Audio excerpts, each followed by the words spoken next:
மக்கள் வெதர்மேன் வானிலை அறிக்கை, குறிப்பாக 2 நிமிட வானிலை அறிக்கை. குறிப்பாக இது மழையை பொறுத்தவரை இன்றைக்கு எங்கெங்கே மழை இருக்கும் என்பதை பார்ப்போம். முதலில் எடுத்துக்கொண்டால் திண்டுக்கல் மாவட்டம் மாநகரம் சுற்றுவட்டார பகுதியில் கனத்த மழையானது மாலை இரவு நேரங்களில் இருக்கக்கூடும். குறிப்பாக தற்போதெல்லாம் மழையானது தொடங்கி இருக்கும். குறிப்பாக மாநகரம் சுற்றுவட்டார பகுதிகள் மற்றும் பாறைப்பட்டி மற்றும் சிறுமலை மற்றும் ஐயம்பாளையம் மற்றும் பூமலை மற்றும் பன்றிமலை, அதாவது மேற்கு தொடர்ச்சி மலைப்பகுதியில் மற்றும் மாநகரம் போன்ற பகுதியில் மழை இருக்கக்கூடும். அதற்கு அடுத்தபடியாக தூத்துக்குடி மாவட்டம் புதிய புதூர் மற்றும் கடம்பூர், கோவில்பட்டி, கழுகுமலை, பசுவந்தனை, ஒட்டப்பிடாரம் சுற்றுவட்டார பகுதியில் படிப்படியாக மழைப்பொழிவானது இருக்கக்கூடும் என்பதையும் தெரிவித்துக்கொள்கிறேன்.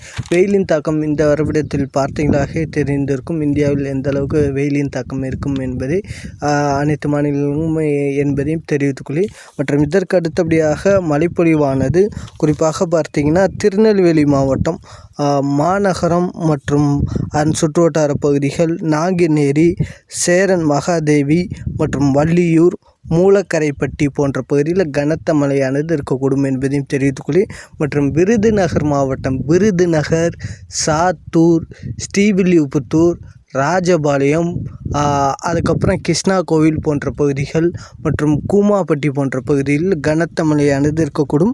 அதற்கு அடுத்தபடியாக பார்த்தீங்கன்னா புதுக்கோட்டை மாவட்டம் ஆலங்குடி மற்றும் நெடுவாசல், அறந்தாங்கி மற்றும் திருமயம், மாநகரம் சுற்றுவட்டார பகுதியில் கனத்த மழையானது புதுக்கோட்டை மாவட்டத்தில் ஒதுக்கி மழைப்பொழிவானது இருக்கக்கூடும் என்பதையும் தெரிவித்து, அதற்கு அடுத்தபடியாக தென்காசி மாவட்டம் கடையநல்லூர், புளியங்குடி, வாசுதேவநல்லூர், பாவுச்சத்திரம், சுரண்டை, கணையம் மற்றும் குற்றாலம், செங்கோட்டை, புதூர் மற்றும் அச்சம்புதூர், புளியாரை மற்றும் சுற்றுவட்டார பகுதியில் கனத்த மழையானது ஒதுக்கி இருக்கக்கூடும் என்பதையும் தெரிவித்துக்கொள்கிறேன். இதற்கு அடுத்தபடியாக கன்னியாகுமரி மாவட்டம் குறிப்பாக மார்த்தாண்டம், குலசேகரம் மற்றும் குளச்சல், பேச்சுப்பாறை அணைக்கட்டு பகுதிகள் மற்றும் கோரையாறு அணைக்கட்டு, பெருஞ்சாவணி அணைக்கட்டு, நாகர்கோவில் சுற்றுவட்டார பகுதிகள் மற்றும் கேரளா ஒட்டிய அந்த திருவனந்தபுரம் மேற்கு தொடர்ச்சி மலைப்பகுதியில் கனத்த மழையானது இருக்கக்கூடும் என்பதையும் தெரிவித்துக் கொள்கிறேன்.